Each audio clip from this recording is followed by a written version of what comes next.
Asianet star singer season 10 രണ്ടാം ഘട്ടം ആരംഭിച്ചിരിക്കുന്നു. ഇനി മുതൽ പുതിയ ടീമുകൾ കൂടാതെ 2 പുതിയ വൈൽഡ് കാർഡ് എൻട്രികളും. ഈ ശനിയാഴ്ച മുതൽ രാത്രി 9 മണിക്ക് ശനി ഞായർ ദിവസങ്ങളിൽ സ്റ്റാർ സിംഗർ സീസൺ 10 എപ്പിസോഡുകൾ സംപ്രേഷണം ചെയ്യും. പുതുതായി വൈൽഡ് കാർഡായി 2 പേരെയാണ് ഷോയിൽ സെലക്ട് ചെയ്തിരിക്കുന്നത്. കാസർഗോഡുകാരിയായ PG വിദ്യാർത്ഥിനി സ്വർണ KS, മറ്റൊരാൾ കലോത്സവ വേദികളിൽ ശ്രദ്ധിക്കപ്പെടുന്ന കോതമംഗലംകാരി ഷിൻസി ഷിജുവാണ്. ഇതോടെ വൈൽഡ് കാർഡുകളുടെ എണ്ണം ഈ സീസണിൽ 4 റീലോഡിംഗ് എപ്പിസോഡിൽ ആദ്യ പകുതിയിലുണ്ടായിരുന്ന സ്കൂൾ ടീമുകൾ അവസാനിപ്പിച്ച് പുതിയ ടീമുകൾ കണ്ടെത്തിയിട്ടുണ്ട്. ഷോ രണ്ടാം പകുതിയിലെത്തുമ്പോൾ ഷോയിൽ കൊണ്ടുവന്ന ആദ്യ ട്വിസ്റ്റ് ഈ പുതിയ ടീമുകൾ തന്നെയാണ്. പുതിയ ടീമുകളെ കണ്ടെത്തുന്നത് ഇങ്ങനെ: സ്റ്റാർ സിംഗറിൽ ഒരു താരലേലം സംഘടിപ്പിക്കുന്നു. ഓരോ സ്കൂളിനും ആകെ 1,00,000 സ്റ്റാറുകൾ വീതം നൽകുന്നുണ്ട്. ഓരോ മത്സരാർത്ഥികളും ഓരോ പെർഫോമൻസ് നടത്തും.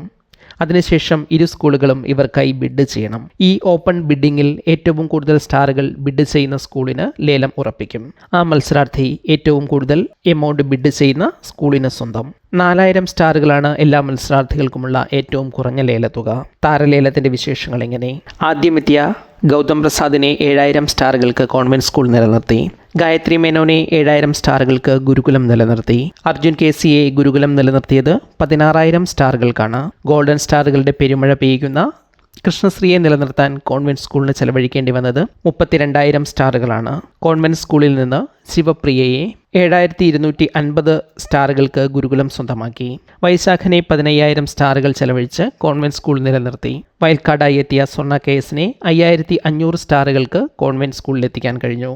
കോൺവെന്റ് സ്കൂളിന്റെ ഭാഗമായിരുന്ന തീർത്ഥാസത്യനെ 36,500 സ്റ്റാറുകൾ ചെലവഴിച്ച് ഗുരുകുലത്തിലെത്തിച്ചു. പവിത്ര കോൺവെന്റ് സ്കൂളിന്റെ ഭാഗമായത് 9,500 സ്റ്റാറുകൾ ബിഡ് ചെയ്താണ്. കോൺവെന്റ് സ്കൂളിൽ നിന്ന് വിധുരാജിനെ ഗുരുകുലത്തിലെത്തിച്ചത് 10,500 സ്റ്റാറുകൾക്കാണ്.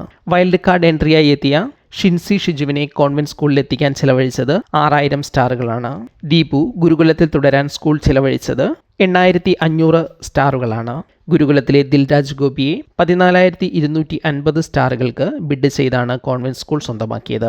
അവസാനമായി പെർഫോം ചെയ്ത സൂര്യനാരായണൻ തമ്മിൽ മത്സരാർത്ഥികൾ കുറവുള്ള ഗുരുകുലത്തിന്റെ ഭാഗമായി. ഇനി സ്റ്റാർ സിംഗർ സീസൺ 10ന്റെ രണ്ടാം വരവിൽ ഈ 14 മത്സരാർത്ഥികൾ ഈ 2 പുതിയ ടീമുകളിലായിരിക്കും മത്സരിക്കുക. ഗുരുകുലത്തിൽ അർജുൻ KC, സൂര്യനാരായണൻ, ദീപു, ഗായത്രി മേനോൻ, ശിവപ്രിയ സുരേഷ്, വിധുരാജ്, തീർത്ഥാസത്യൻ എന്നിവരും, കോൺവെന്റ് സ്കൂളിൽ വൈശാഖൻ, ഗൗതം പ്രസാദ്, കൃഷ്ണശ്രീ, സ്വർണ KS, ഷിൻസി ഷിജു, പവിത്ര പത്മകുമാർ, ദിൽരാജ് ഗോപി എന്നിവരുമുണ്ടാകും. സ്റ്റാർ സിംഗർ സീസൺ 10ൽ ആരുടെയൊക്കെ പെർഫോമൻസുകൾക്കാണ് ഇനി വരുന്ന എപ്പിസോഡുകളിൽ നിങ്ങൾ കാത്തിരിക്കുന്നത് എന്ന് കമൻറ്റ് ചെയ്യൂ.